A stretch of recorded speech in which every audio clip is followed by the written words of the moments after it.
Hola, de vuelta. A ver.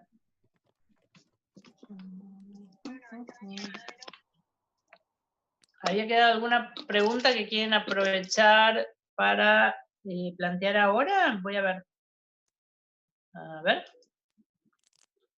Sí, cómo no. Empiezo esta parte de vuelta, ¿no es cierto? ¿De qué se alimenta entonces el zoobentos? Habíamos hablado sobre características ambientales, ¿no es cierto? Y cómo distinguíamos dentro de un lago lo que es la zona del fondo litoral y la zona del fondo profunda. Y cuáles son los factores que diferencian esos dos ambientes y que entonces van a dar origen a más diversidad en la zona litoral, asociada con la heterogeneidad ambiental y la mayor disponibilidad de oxígeno. Y en la zona profunda, menor diversidad porque el ambiente es más homogéneo y además porque la hipoxia frecuente del fondo limita la posibilidad de crecimiento de los organismos. Es decir, no todos los organismos que veíamos recién cuando repasábamos la lista de invertebrados del fondo son tolerantes a condiciones de baja oxigenación. Muy bien, y ahora entonces estábamos por comenzar a desarrollar cuáles son los elementos de los cuales se alimentan los invertebrados del fondo de los ambientes acuáticos. Porque son varias los objetos de los cuales se alimentan.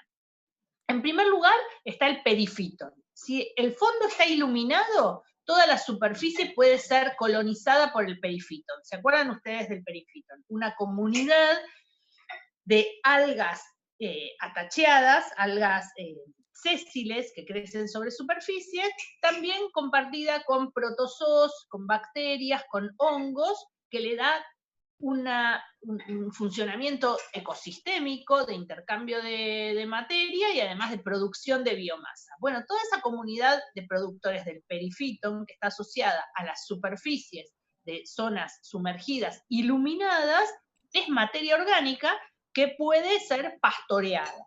Dentro de los grupos de animales del fondo acuático, pastoreadores son fundamentalmente los caracoles, y algunos invertebrados como las ninfas de plecópteras, ninfas de efemerópteras, que ramonean y se comen todo ese perifitón que crece en el fondo. Otra fuente de alimentación son las algas que caen en estos desplomes de las poblaciones algales del Epilimnion. Cuando decíamos, las diatomeas tienen su boom de crecimiento en la primavera, motorizado por la temperatura y por la disponibilidad de nutrientes. Pero en cuanto las aguas se achatan, se estratifican, se agotan los nutrientes, las poblaciones, algunas son pastoreadas por el zooplancton, pero si no, mueren y caen en buen estado de salud y pueden ser la diáspora para la temporada siguiente. Pero también ahí en el fondo donde caen, todos están esperando así, los organismos del fondo, para alimentarse de esas algas que están cayendo desde la zona trofogénica. Entonces es un segundo ítem alimentario que nutre a la comunidad del bentos. Y en tercer lugar, y cuantitativamente lo más importante, son los detritos. Detritos que son algas muertas y distintas partículas de materia orgánica, animalitos muertos, restos de plantas, que se incorporan en este pool de materia en semidescomposición que va cayendo, lo veíamos la clase pasada, como a medida que cae, aumenta la relación carbono-nitrógeno, pero a su vez aumenta también la colonización de hongos y bacterias que incorpora calidad nutricional, y eso entonces todo cae al fondo en donde los detritívoros, que son la mayoría de la lista de invertebrados que repasábamos recién, lo transforman de materia muerta de vuelta entonces en proteína animal de alta calidad. Lo que le pongo yo, el dato que les agregué acá a ustedes es que el detrito tiene una calidad energética de 20 calorías por miligramo. Los gusanos del tipo tubifex, es decir, unos oligoquetos que se alimentan de este detrito, son materia orgánica con 950 calorías por miligramo.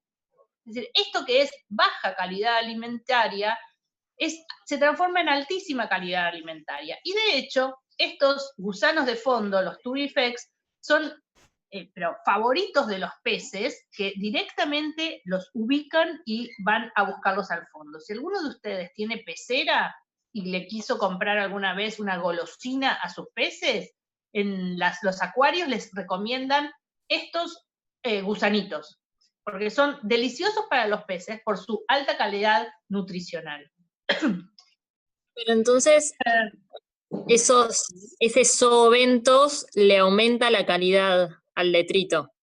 Absolutamente, totalmente. Sí. Lo transformó de basura en bife, de vuelta. Es así.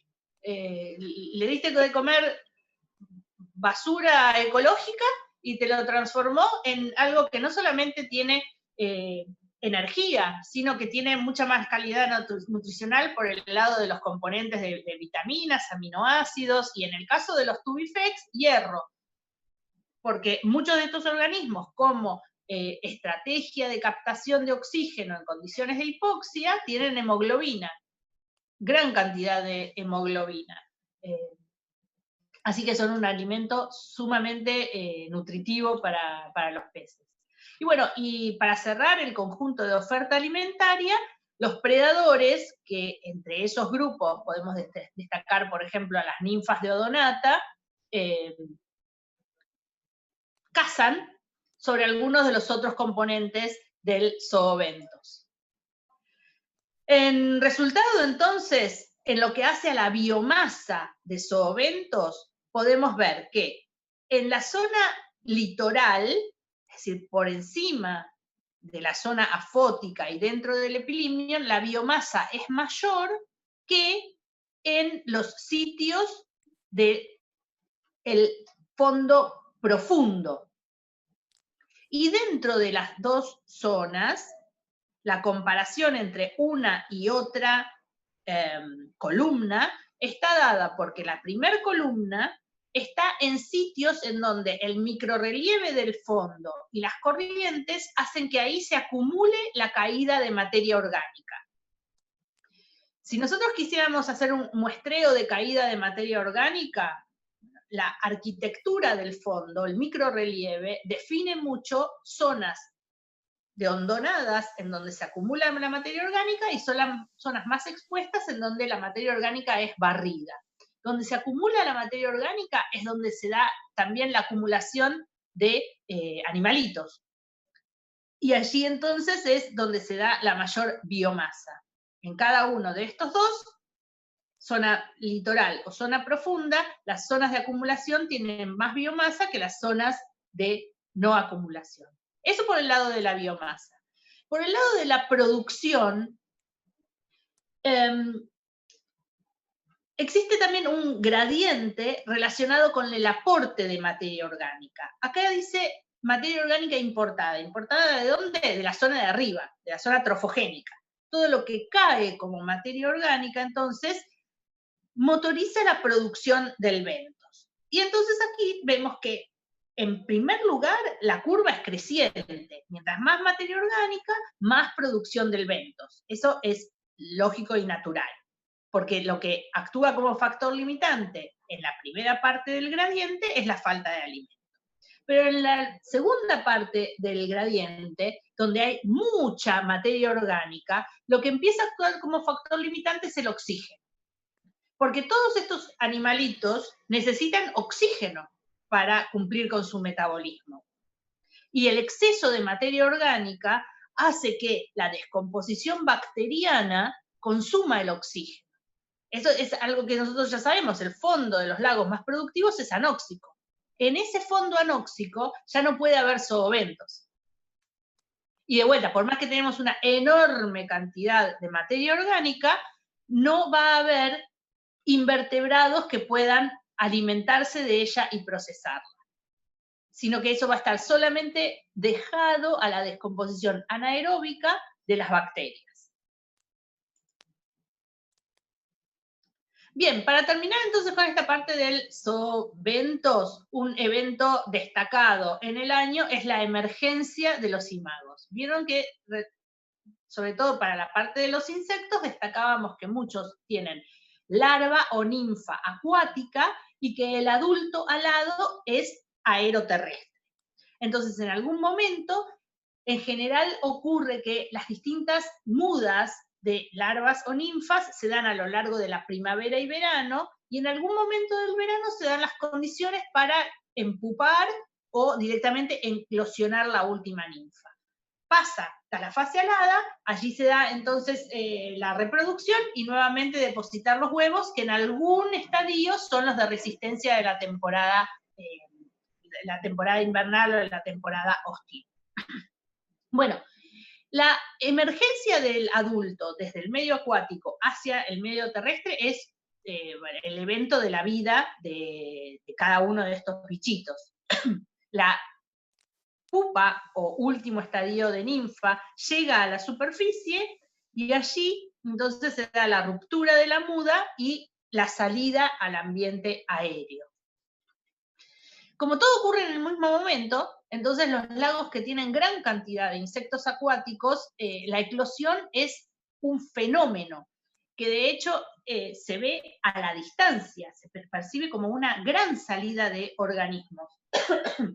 Se ve desde kilómetros de distancia, parecen nubes, y lo que son nubes de insectos que están saliendo del ambiente acuático. Este es un lago bastante famoso que está en Finlandia y que se caracteriza por la salida de los efemerópteros. En África también, esta foto lo que muestra es, de este lado hay un señor con una olla, búsquenlo en YouTube,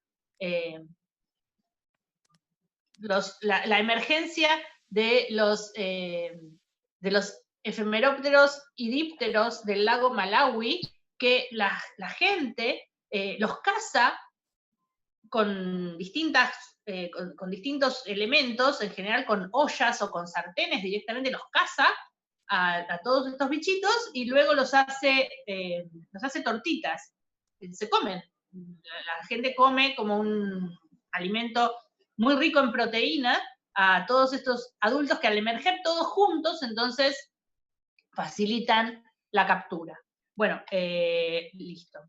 Bien. Dejamos entonces el zooventos y pasamos al tercer grupo de animales, de consumidores del ambiente acuático, que son los peces. A los peces que ubicamos entonces en la red trófica como predadores, fundamentalmente del zooplancton, del bentos. Son muy pocos los peces que vamos a encontrar que se alimentan directamente de plantas acuáticas o de fitoplancton. Prácticamente muy poquitas especies lo hacen. Los peces son fundamentalmente zooplanctívoros o bentívoros, es decir, se alimentan de estos grupos de otros animales. Por lo tanto, están en un tercer nivel trófico en la red acuática. Y son los que organizan el medio acuático, son los animales más importantes del medio acuático. No solamente por su biomasa individual, por su tamaño, sino además porque a través de su alimentación son los que definen la organización de las redes tróficas en el ambiente acuático. Bien, sobre los peces entonces también voy a hacer un repaso de sus características anatómicas y fisiológicas que permiten entenderlos en su funcionamiento ecológico. Entiendo que esta parte ha sido aprendida por ustedes en zoología, por lo tanto para mí va a ser un rápido repaso y nos vamos a dedicar más a su observación ecológica. Ok, los peces entonces forman parte del grupo de los cordados. Eso es algo que uno a veces hacemos bien en recordar estas cosas porque como están en el agua y son poiquilotermos, a veces nos olvidamos de que son animales cordados. Dentro del árbol evolutivo de los cordados, entonces, tenemos a los peces más simples aquí, en la primera rama de salida de los vertebrados. Estos son los peces, los que vulgarmente, o en la vieja sistemática llamamos agnatos, peces sin mandíbulas, y luego los peces cartilaginosos y los peces óseos de la vieja sistemática. Aquí los vemos organizados entonces en el nuevo árbol cladístico como parte de los cordados, independizados relativamente temprano en la radiación evolutiva. En la vieja sistemática, que probablemente es la que nos resulta más simple para caracterizarlos, tenemos como primer grupo a los peces agnatos. Agnatos significa sin mandíbula, y está formado por las lampreas y los mixines. Si se acercan un poquito a ver acá, tenemos el esqueleto de una lamprea en donde, en su condición de cordado, tiene protegida de alguna manera la cuerda dorsal, ¿no es cierto? La cuerda nerviosa dorsal está protegida por una serie de vértebras, pero además tiene un caparazón en el cerebro. Lo único óseo que tiene un agnato es el techo craneal. Acá vemos a una lamprea, uno de los peces de este grupo, en donde destaca su espantosa boca, llena de dientes. Funciona como una ventosa, recuerden que no tiene mandíbula, ¿sí? Así que es como una ventosa llena de dientes, con la cual causa una herida a el pez del cual se va a alimentar y succiona su sangre. Las lampreas son fundamentalmente peces parásitos que pueden provocar daños en las especies de peces óseos bastante importantes. Acá vemos una lamprea parasitando a un pobre salmón. Y acá vemos a un mixín, pez enteramente marino. Todos ellos entonces del grupo de los agnatos. Los nombramos, pero no son nuestro objeto de estudio principal. Tampoco lo van a hacer los peces cartilaginosos, es decir, aquellos cuyo esqueleto no está formado por hueso, sino por cartílago. Acá sí tenemos una columna vertebral, un cráneo que tiene una mandíbula articulada, pero todas estas partes son cartilaginosas, no son óseas. Y los peces más importantes de este grupo son los tiburones y las rayas. Si bien hay tiburones y rayas en ambientes acuáticos, en ambientes continentales muy particulares, no son tampoco nuestro principal objeto de estudio. Los peces a los cuales les vamos a prestar más atención son los peces óseos.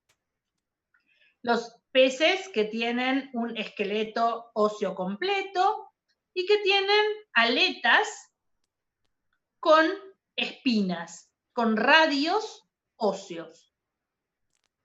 Los sarcopterigios son los peces con aletas lobuladas, los que se llaman, como por ejemplo el celacanto, que vemos aquí, y que a partir de los sarcopterigios, como veíamos en el árbol evolutivo anterior, se originan los tetrápodos y todos los vertebrados terrestres. Bueno, muestrear peces no es fácil. Uno llega con todo su entusiasmo de ecólogo acuático a la laguna, al lago, y quiere muestrear los peces, y los peces se burlan de uno. Son muy difíciles de muestrear.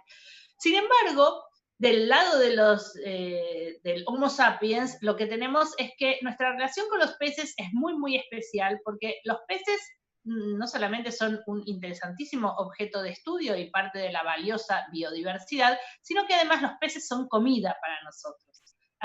La humanidad se alimenta de peces desde que éramos pitecantropos, es decir, que tenemos un conocimiento ancestral sobre los peces y hace mucho tiempo entonces que los estudiamos.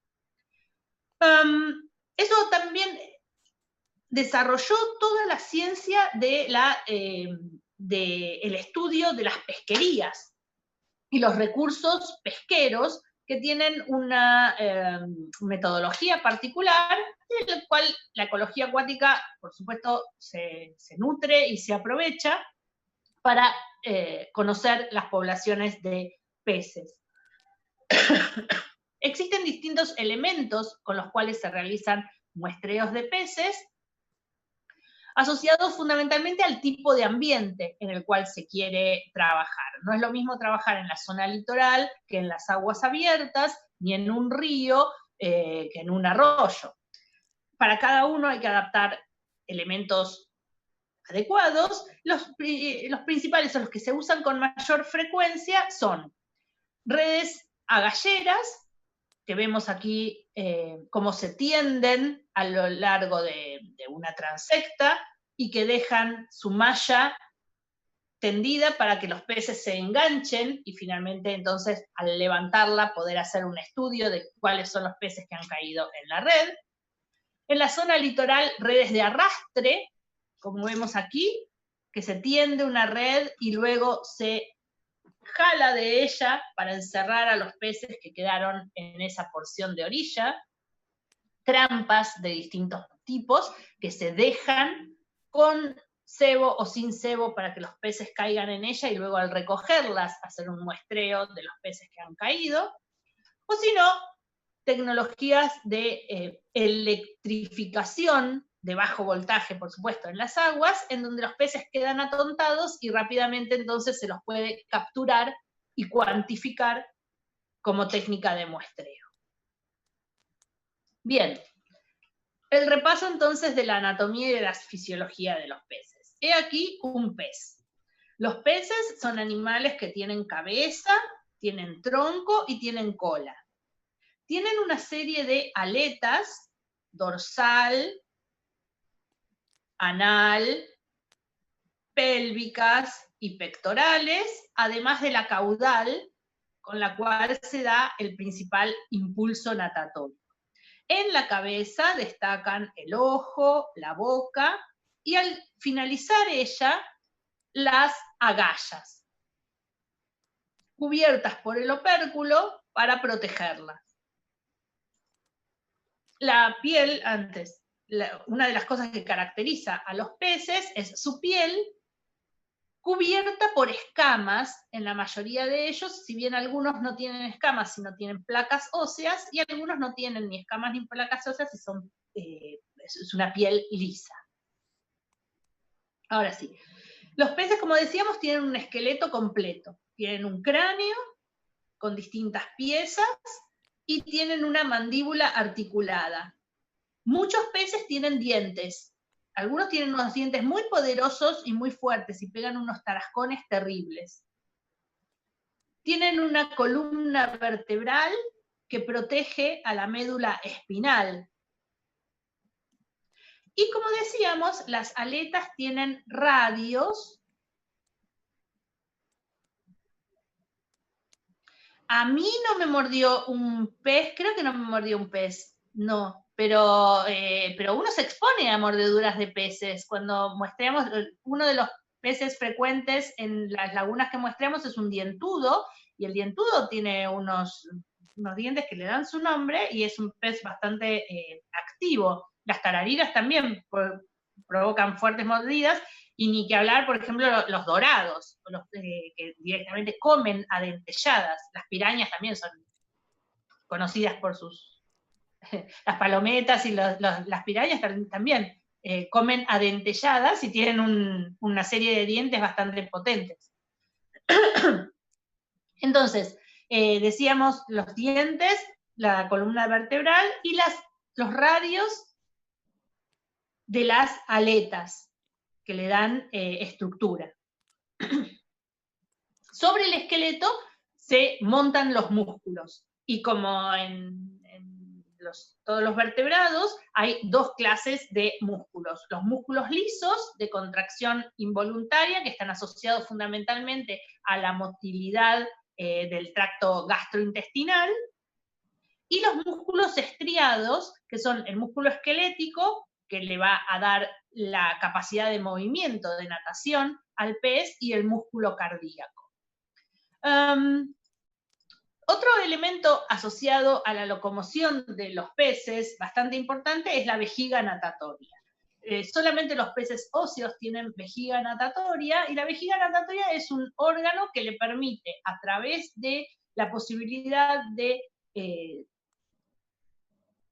pasar al estado gaseoso elementos disueltos en la sangre, inflarla o desinflarla y con eso bajar la densidad total del cuerpo del pez y por lo tanto que actúe como boya y que pueda subir o bajar prácticamente sin gasto muscular.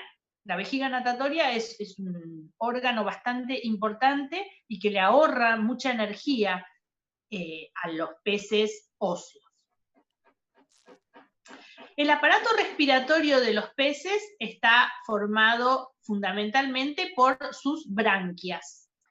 Las branquias son una estructura de intercambio formado por los filamentos, el conjunto de filamentos que están montados sobre el hueso del arco branquial. Yo hago así y lo vamos a ver ahora en las imágenes. En lo que consiste este aparato respiratorio básicamente es en aumentar la superficie de contacto entre la irrigación sanguínea y el gas oxígeno disuelto en el agua para permitir la salida del dióxido de carbono y el ingreso del oxígeno. Además de esta respiración branquial, algunos peces tienen desarrollada la respiración cutánea, con la cual incluso pueden soportar algún tiempo de estancia fuera del agua. Pero yendo a la respiración branquial, entonces, aquí vemos la cabeza del pez, y aquí vemos en blanquito, acá, este es el huesito del arco branquial. Los peces óseos tienen 4 arcos branquiales de cada lado de su cabeza, aquí están, y tienen hacia adentro, acá lo vemos ampliado, hacia adentro las branquiespinas que contribuyen a la alimentación, y por eso las vamos a ver dentro de un ratito, y del lado de afuera, del lado externo, las laminillas que conforman la estructura respiratoria. Estas laminillas tienen entonces un vaso que ingresa y un vaso que egresa, con sangre cargada de dióxido, sangre cargada de oxígeno, porque el flujo de agua lo da el movimiento bucal del pez y la apertura del opérculo. Es decir, el agua ingresa por boca y en su flujo baña a todas las laminillas y sale por el opérculo. Ese flujo de agua permite entonces que la concentración, el oxígeno presente en el agua, entre en el vaso sanguíneo que está deficitario. Y eso entonces es lo que oxigena a la sangre del pez. Asociado entonces está el aparato circulatorio. El aparato circulatorio es simple, tiene un solo circuito, un corazón con 2 cavidades que bombean y que entonces impulsan el flujo de sangre a través de las branquias y luego por todo el cuerpo, en donde además se cargan de nutrientes en el aparato digestivo, en la irrigación del intestino. Para los peces es un tema evolutivo, por supuesto, lo que ha sido la regulación osmótica, siendo que los peces son animales acuáticos, no tienen una cobertura impermeable. Y es así como la cobertura no es impermeable, es decir, no tiene una piel que los proteja de la deshidratación, porque no hay deshidratación en el ambiente acuático, sí es un tema el manejo de la salinidad. Los animales marinos no tienen grandes complicaciones en la salinidad porque tienen en su interior más o menos la misma salinidad que en el exterior. Sí ocurre entonces que tienen que beber y el estómago absorbe agua, en tanto las branquias pueden excretar, el pez excreta el exceso de sales que incorpora con los alimentos a través de la orina o a través de las branquias. Los peces de agua dulce, en cambio, tienen un problema con la salinidad porque el medio es hipertónico, perdón, el medio interno es hipertónico y el medio externo es hipotónico, con lo cual tiende a haber un ingreso de agua a las células y por lo tanto hay un riesgo de lisis osmótica. ¿Cómo se maneja entonces la ósmosis? Los peces beben, ingieren poca agua y se da una absorción de sales por branquias y una eliminación de la gran cantidad de agua que ingresa a través de la orina, que es muy diluida. En cuanto a el sistema nervioso y la percepción sensorial, los peces son animales sumamente... Perdón, discúlpenme un segundito.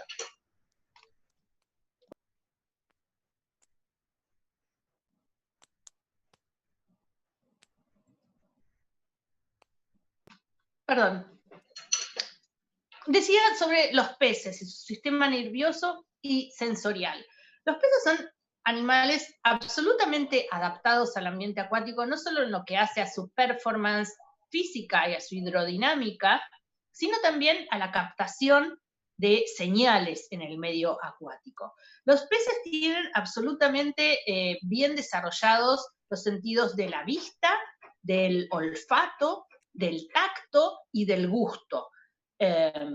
Y además tienen capacidad de percibir vibraciones, con lo cual podríamos decir que también tienen capacidad auditiva. Algunos sentidos están adaptados al medio particular que vive, es decir, por ejemplo, los peces que viven toda su vida o casi toda su vida en la zona afótica no tienen muy desarrollado el sentido del vista, tienen más desarrollado el sentido del tacto. El sentido del oído, por ejemplo, no solamente se perciben vibraciones a través de la piel, sino también incluso en la vejiga natatoria se perciben vibraciones que tienen que ver con lo que nosotros percibimos como sonidos.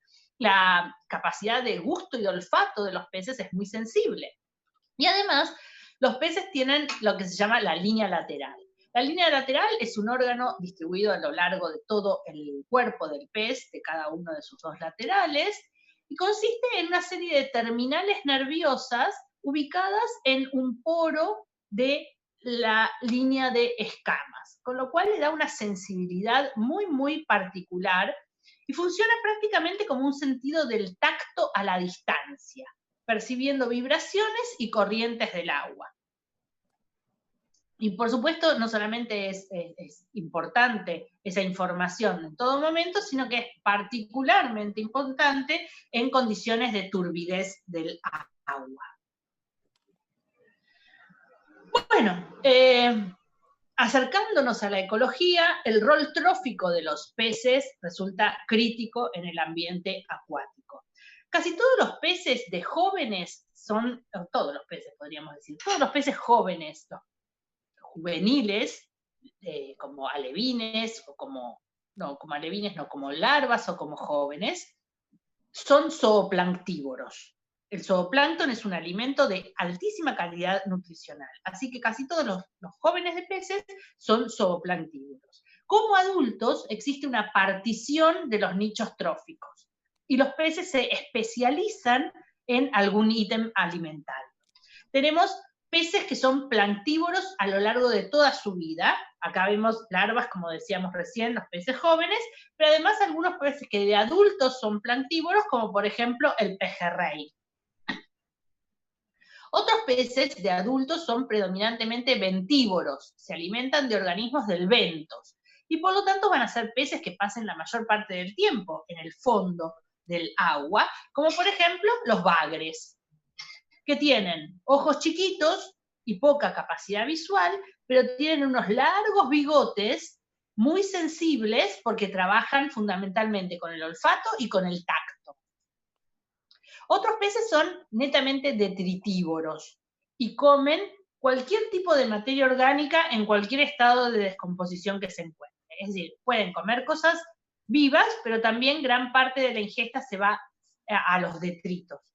El ejemplo paradigmático es la carpa, Y eso es lo que transforma a la carpa en un pez sumamente expansionista en cuanto a su capacidad de colonizar ambientes, porque siempre encuentra recursos alimentarios, pero también es un elemento muy valioso para las personas que necesitan, que recurren a la cría de carpas para su propia alimentación, porque es un pez que se alimenta con cualquier cosa y rápidamente produce una gran cantidad de carne. Otros peces son piscívoros, es decir, que cazan a peces más pequeños.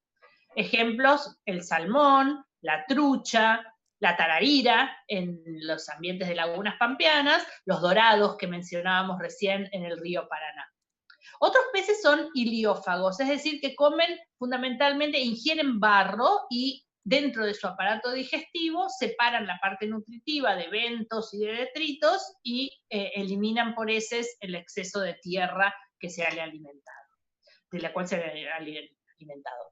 Pero todos los peces, si bien tienen una especialización alimentaria de adulto, todos a la hora del hambre son omnívoros oportunistas. Los peces tienen muy poco desarrollado los mecanismos de saciedad alimentaria, es decir, que tienden a comer en gran cantidad. Siempre tienen hambre, siempre están predando, y si tienen la panza llena, ya se han alimentado, lo que hace es bajar su eficiencia digestiva y defecan el alimento prácticamente sin digerir, pero no hace que dejen de comer.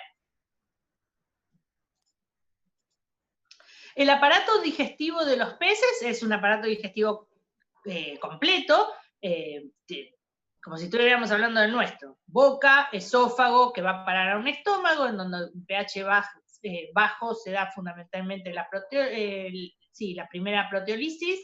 Después tienen un intestino, en donde se da la partición a elementos más pequeñitos y la absorción al caudal sanguíneo, como decíamos antes. Además, tienen las distintas glándulas del aparato digestivo, tienen vesícula biliar, tienen hígado, y finalmente la materia fecal se expulsa por el ano. El aparato digestivo está adaptado a los distintos regímenes alimentarios. El aparato digestivo de un pez herbívoro tiene un intestino, un tracto mucho más largo, porque el procesado de detritos con alta componente vegetal necesita mucho más tiempo, más maceración, que el procesado que hacen los carnívoros. Un pez que sea netamente carnívoro poco tiene que particionar, más que los aminoácidos de las proteínas, y eso rápidamente se absorbe. Entonces el aparato digestivo es mucho más simple. Este gasto metabólico lo ahorra en la ingesta, y en cambio el carnívoro tiene menos gasto metabólico en la digestión y mucha más energía puesta en la captación del alimento. Esto se está por cortar, yo miro acá, hay una pregunta, ¿genera un gasto extra de energía? Sí, claro que sí. En verdad lo que ocurre si excretan sin digerir es que es un desaprovechamiento de lo que han ingerido, pero no tienen el mecanismo de saciedad. Siempre tienen hambre los peces. Pruébenlo si alguno tiene pecera, si vos vas y le ofreces comida, nunca deja de comer el pez, siempre come. Es así. La partición de recursos alimentarios, entonces, hace que dentro de un ambiente acuático haya muchos nichos ecológicos para distintas especies de peces, que de acuerdo a si son más especialistas o más generalistas, tienden a aprovechar con mayor o menor diversidad los recursos alimentarios de una zona. Para que vean ustedes con más atención, cuando tengan las firminas, que va a ser esta misma tarde, entonces en un ambiente de lago tenemos fuente de alimentación en el litoral, fuente de alimentación en el fondo, zooplancton, es decir, tenemos todo a partir de los distintos recursos, una red trófica compleja que se va intercruzando a partir de donde se dan las capturas. Y lo mismo en un ambiente de río. Tenemos distintos nichos tróficos para aprovechar los distintos recursos, ya sea invertebrados del fondo, insectos que caen desde el ambiente terrestre, animales que crecen dentro de la cama de plantas sumergidas, e incluso peces que se alimentan de otros peces. Me parece